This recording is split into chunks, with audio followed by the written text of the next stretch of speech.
The story takes place in Setagaya, where a rumor has been spreading about a giant mansion owned by a businessman who went raw 7 times, resulting in the birth of 7 siblings who are thicker than dictionaries in the ADS. Currently, one of the siblings named Arata asks his brother about a way to get a thick girlfriend, to which Shin replies, advising him to just go with the flow. Arata further asks how he managed to get together with his current girlfriend. Yu and Shin lets him know that it takes courage and figures that Arata must have more pressure considering he's the older son. Annoyed, Arata lets Shin know that he's not in a hurry and only wants a reference. Shin also mentions that he's pretty patient as well, but wanted to experience what a tight coochie felt like. This gets Arata curious about how it is and gets told that it's pretty amazing. Additionally, Arata asks about the place he did the deed, but Shin starts making fun of his blue lens glasses instead. Nonetheless, he then asks Arata about the girl he was talking about, to which Arata replies that he just called her cute, that's all. He further adds that he doesn't believe in things like fateful encounters, but also distrusts those who say that fate doesn't exist. Shin takes a look at his brother making use of his 2 brain cells and gets back to the game he's playing. Just then, all their sisters arrive and Alka starts by asking what the 2 of them are talking about. Seiya mentions that conversations between men are usually 10% hobbies, 30% women, and 60% about lewd topics. Minami also comments that it's 80% about women, but gets told by Banri that she just failed to calculate 60 plus 30. Meanwhile, Kotono decides to stay silent. Alka then figures that Arata must be asking about the dimensions of Shin's girlfriend, but Alka lets her know that he was actually saying that Alka's body is getting bustier. Flustered, Alka tells her vicious-looking dog to go and bite off that loser's sausage. She then comments on how it's a divine punishment for looking at his sister's body in a lewd manner, to which Arata asks why he would use his eyesight to look at her iron board of a body. Seiya adds that she's surprised he's able to say that after what happened with Kotono, and while he says that it was a misunderstanding, the other sisters also comment that it was quite shocking. Nonetheless, Banri tells Alka that she doesn't have to be so mad, as doing that kind of stuff is normal for a virgin boy.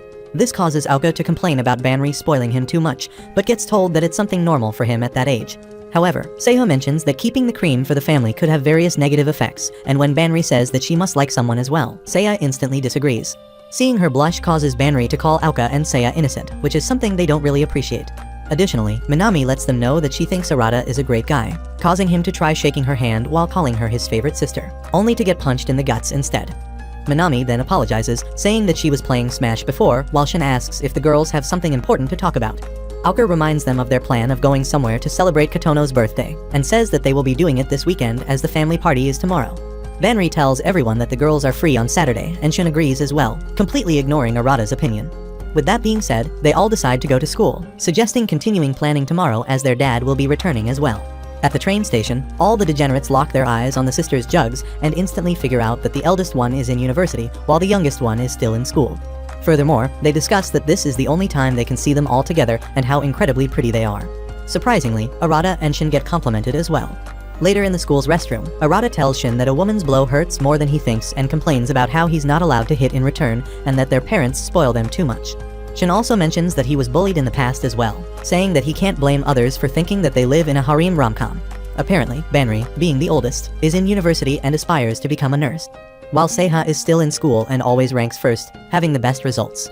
Alka, on the other hand, has the best grades only behind Seiya and is very athletic. Minami is a prodigy who won 3 consecutive tennis championships and has been scouted several times. Lastly, Kotono, being the youngest, is the innocent type who has a peaceful and shy personality. This explanation makes Arata remind Shin that he'll never feel attracted to his sisters, which makes Shin question the thing that happened with Kotono. However, Arata lets him know that he's her brother, and it doesn't matter if she told him that she loves him. Shin then talks about the cars releasing a ton of smoke outside their house and mentions that he's sick of all the guys asking her to introduce them to his sisters. Meanwhile, Arata notices the black-haired baddie walking and instantly becomes beet red. This makes Shin comment that reviving a past trauma could be the worst thing that could happen to Arata, as it makes him embarrassed around girls, but gets told by Arata that it has nothing to do with that. Later that night, Arata lays in his bed, stalking his crush named Rara and wondering if he should send her a friend request. However, he wimps out in the end and, thinking about the trauma Shin talked about, questions if such a thing really exists. Arata then figures that he could have dated Rara if his sisters weren't around, and remembering Shin talking about breaking some bed frames with his girlfriend, Arata begins thinking the same about Rara. Nonetheless, he instantly gets those weird thoughts out of his mind and realizes that it's all up to him in the end. Just then, someone knocks on his door, and that person turns out to be Alka, asking for his notes. Apparently, she is behind on math because she was sick last week. Following that, he shows her his notes, and while she focuses on the math problems, Arata focuses on those mommy milkers of hers. He then advises her to wear something more, but Alka replies that she shouldn't be on guard at home, and reminds him that they used to take baths together in the past.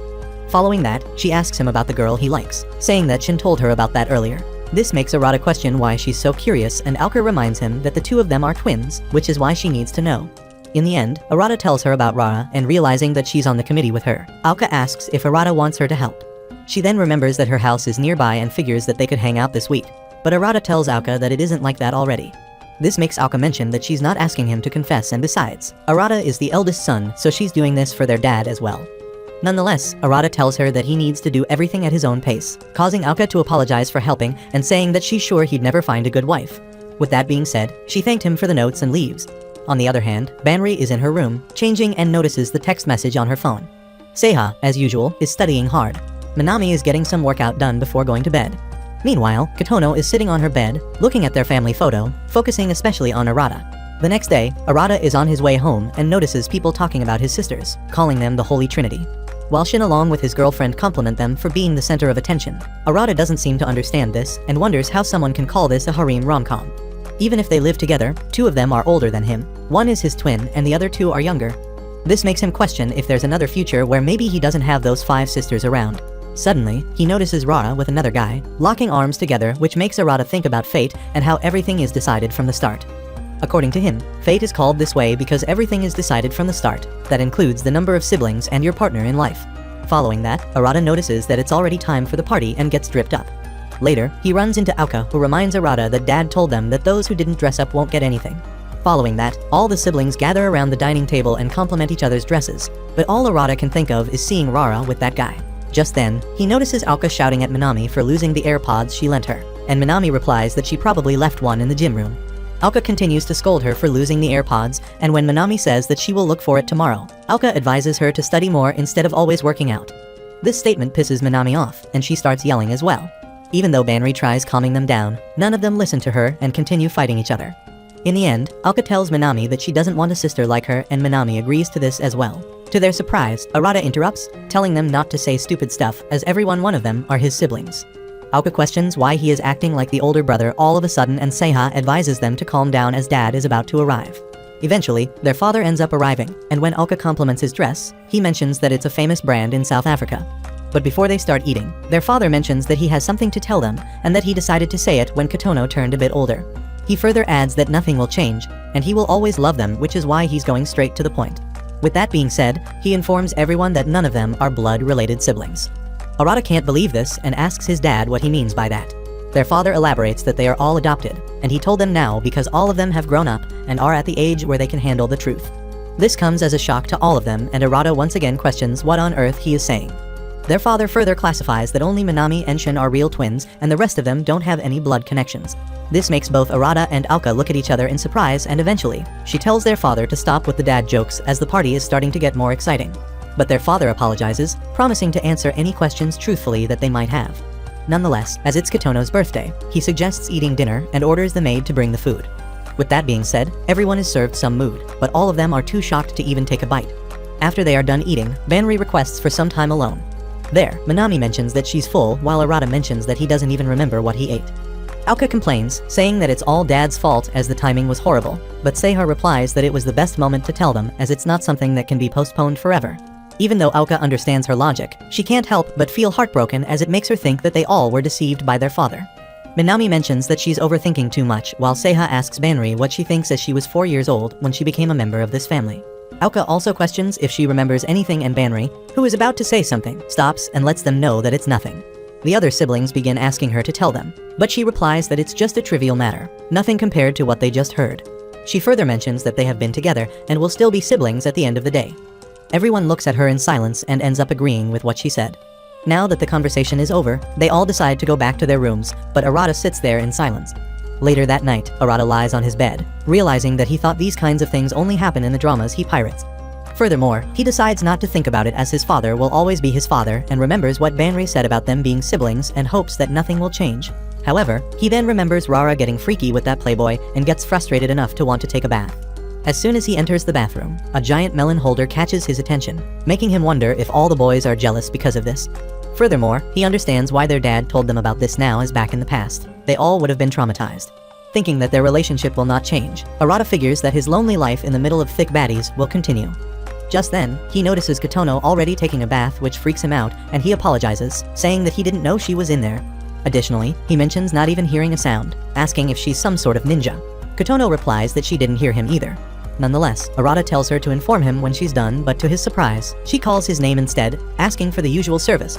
In the end, he's forced to wash her back, telling Kotono that she'd be made fun of if her classmates find out about this. As he continues talking to her, Arata ends up catching a glimpse of her jugs, but decides to take this thought out of his mind as it's only the back of his sister. Kotono lets him know that she likes it when he's the one rubbing her back, which causes him to ask Kotono what she's going to do on a school trip when no one is around. Soon after, he tells Kotono to do the rest and lets her know how much time she needs to spend on each body part. Additionally, he advises her to keep herself warm as it's pretty chilly outside. On the other hand, Aoka is having a cup of tea when Shin appears. She advises him not to stay late as it will have a negative effect on his memory. She further mentions that drinking chamomile tea before bed was a habit of their mother, to which Shin replies that they barely know anything about her. Additionally, he pities Kotono, considering this all happened on her birthday. But Aoka mentions that she is pretty smart, and that they all need to support her through this. Aoka comments on how blind children are to certain things, as they should have doubted when no one knew where or how their mom gave birth to them. She then asks Shin what he thinks about this, as he has been awfully quiet, to which he replies that it's a bit too unexpected for him. Aoka agrees, saying that their father knew it would traumatize them, and should have kept it a secret forever. Lastly, she asks Shin if Arata said anything, causing him to smile and ask her if it bothers her. She lets him know that they grew up as twins, which is why she thinks there is a special connection between them. Shin reassures her that he feels the same way, and even if they are not blood related, Arata is still the heir of the family and an older brother they can rely on. Shin then suggests keeping this a secret, as their family will get a lot of attention, for better or worse. When Aoka argues that they are not doing anything wrong, Shin replies that people's impressions are the basis of every decision. Nonetheless, Aoka says that they grew up thinking that they were twins, but found out that they are actually not. Now, if Arata starts acting cold and distant, she wouldn't know what to do. Shin figures that she's actually worried about that, causing her to get flustered and walk away in anger. However, Shin tells her not to worry about that, as it's just like Banri said, nothing will change, and she will always be his cute and kind older sister. Additionally, Shin is glad that at least he and Minami are real twin siblings, and figures that this will make headlines everywhere if it reaches the public. On the other hand, Kotono gives Arata a hug from behind, letting him feel the softness of those cups. While Arata can't understand what's going on, Kotono continues to push herself against him. On the other hand, Shin tells Aoka that as they aren't blood related, marrying each other would not be illegal. Aoka replies that it's pretty gross and questions if he always thinks messed up stuff like that. But Shin instantly disagrees, saying that he's just happy to have a pretty older sister like her. Aoka also mentions that it wouldn't be strange if Arata thinks like that, as he has been giving her strange glares lately. She then informs Shin about Arata telling her to wear something more, which was quite disgusting. Additionally, this reminds her of the incident with Kotono, and she asks what exactly happened. Shin figures that she's talking about the room incident, and Aoka adds that by the time they reach there, Kotono was already being covered. While Shin mentions that he is forbidden from talking about it, Aoka lets him know that Arata would never jump on Kotono out of lust, which makes her believe there's something strange going on. In the end, Shin ends up telling Aoka that Kotono confessed to him. Shocked, Aoka asks Shin to tell her more, and he lets her know that even though Arata said he couldn't feel the same way, Kotono didn't seem to care about that. She then attempted to hug him, and while trying to stop her, he ended up on top of her. This leaves Aoka speechless, and she figures that Kotono sometimes does some wild stuff. Shin further adds that Arata said if everyone finds out, Kotono's feelings might get hurt. Aoka then wonders if that can be dangerous, considering they aren't siblings, to which Shin replies that it might be a misunderstanding, as at that period of time, it's normal to confuse respect and affection. But in the end, even Shin agrees that it might get dangerous if Kotono is serious. Elsewhere, Arata yells at Kotono, but she ends up grabbing him even tighter and lets him know that she loves him. Arata once again reminds her that it's impossible, which makes her question the reason while pressing her underwhelming body against him. When Arata questions what she means, Kotono replies that she has searched everything about non-blood related siblings and marriage. Furthermore, she asks Arata if she's a bad girl, causing him to look into her eyes, trying not to get distracted by the little ant hills on her chest. However, all he sees is her face redder than your ex's flag collection. Nonetheless, he tells Kotono that she isn't a bad girl, and that during early stages of life, people often mistake love and affection with someone close to them. When Kotono tries to argue that it's not like that, Arata replies that it has nothing to do with being blood related, and in the end of the day, he's her big brother who wishes for her happiness more than anyone. He has the responsibility to watch over her until she becomes a cute bride. With that being said, he walks away, agreeing to forget about it and advising her to warm up properly. Kotono lets him know that he's very gentle, but at the same time, not gentle at all. Arata ignores this statement and leaves after wishing her a happy birthday, while she wishes Arata could tell her when this growth spurt era will end. Following that, Arata silently gets out of the bathroom and walks to his room, not knowing that there is someone watching him. On the other hand, their pops is present in his room and looks at the picture of his late goth wife, saying that he has fulfilled his promise. Just then, someone knocks on his door, and that person turns out to be Banri. Meanwhile, Arata thinks that he didn't expect Kotono to come at him like that and wonders if this is the influence of the non-blood related siblings conversation. He can't understand how she can think like that even though they aren't siblings. However, as soon as he enters his room, he finds Seiha sitting there, waiting for his return. Arata mentions that she looks pretty dignified for someone who's in the wrong room, to which she replies, asking him to lock the room if he has anything to hide. Furthermore, Seiha asks where he was and Arata realizes that he can't say that he was in the bath with Kotono. In the end, he questions why she wants to know where he was. Additionally, he asks Seiha what's she doing in his room at a time like this. After staying silent for a moment, she mentions that even though it's the smallest room among the siblings, it feels very spacious. Seiha then reminds him of the time they played rock, paper, scissors to decide the rooms and Aoka got the largest one. As expected, Arata clearly remembers it as he got the smallest one. Nonetheless, Arata questions if she came to count the number of white stains on his bedsheet, and when she refuses, he begins to wonder what she's up to. Arata then thinks that she might want to talk about what happened with Kotono and can't seem to understand what she's thinking. Soon after, Seiha walks up to him and without saying anything, pushes him on the bed and gets on top of him. Flustered, Arata questions what she's doing and tries to stop her before his rocket takes off. However, she tells him to be quiet as this should be kept top secret. Afterward, she rests her head against his chest, giving him another experience of cannons against the chest. At this point, Arata's mind goes blank as he realizes he won't be able to handle this cowgirl for long. Furthermore, he wonders if his V-card is about to get swiped and can't believe that Seiha is doing the same thing as Kotono as well. But to his surprise, all she says is that there doesn't seem to be any abnormalities, which makes him question what exactly she means by abnormalities. Eventually, she confesses that she saw him and Kotono inside the bath together, causing him to freak out. He can't believe Seiha ended up seeing that indecent exchange and asks how much she saw. Seiha lets him know that she saw everything as when she was about to take a bath, she heard the two of them talking. Realizing that Seiha knows everything, Arata begins to panic and asks her to give him a minute to explain. Seiha replies that she was aware of Kotono's feelings, but never expected those feelings to be this strong. Due to today's incident, Kotono couldn't suppress her feelings any longer. Seiha believes that Arata's response was appropriate and wanted proof that he wouldn't try to have a romantic relationship with one of the sisters.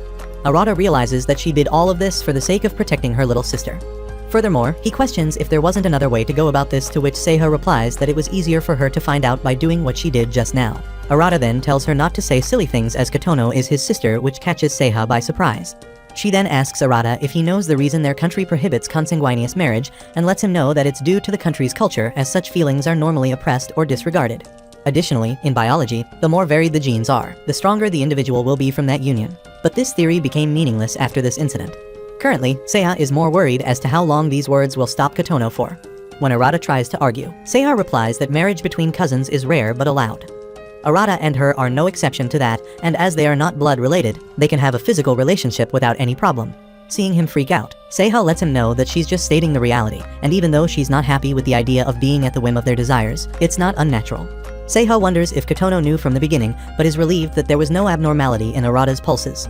Before leaving, she reminds him that she's the older sister, advising him to at least add Chan in the end, as she'd like if he referred to her in a cutesy way.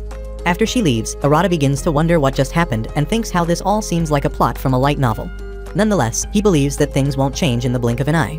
Outside his room, Seiha closes and opens her fist, questioning if there really is nothing abnormal going on. Just then, Minami appears and asks Seiha what she was talking to Arata about, to which Seiha replies that she was there to return a book she borrowed. The next day, Arata and Shin are walking to school when they hear their sisters getting compliments from the neighborhood playboys. They start discussing their facial features along with their silky soft skin, saying that a lot of students gather around because everyone wants to see them. Everyone has different choices, as some of them go for Minami, some go for Aoka, while others have their eyes on Seiha. Shin starts to wonder how those guys would react if they knew they're not really sisters and gets told by Arata to keep his voice down. He further mentions that girls are really good at lying, as he sees them in a different light now that they know the truth. Arata also thinks about how Kotono went to school as well, knowing that she still has a lot of mixed feelings and realizes how they are such great sisters. Later, Arata notices that his mind has been stuck all day on what happened last night. Being told that they aren't blood related didn't feel real at that time, but it is the reality after all. His sisters seem to be shaken up as well, but in the end, they are all still siblings, and Arata believes that nothing will change at all. Just then, Minami appears and greets Arata, asking if he's free after school, to which Arata agrees. This interaction reminds him that Minami is the most cheerful of all the sisters and a morale booster who has fun doing almost anything. Arata then comments on how Minami amazes him, saying that he bet the coach expects a lot from her. Minami mentions that she does it because she likes it, to which he replies that loving what you do is a talent in itself. Suddenly, a group of fangirls appear and start asking Minami to take photos with them. Furthermore, they promise to root for her in tennis, hoping that she makes it to the Olympics. After they leave, Minami lets him know that they are her fans and shows him the picture she took in a boy's uniform, which made her super popular among the ladies. Frustrated, Arata tells her not to overshadow him with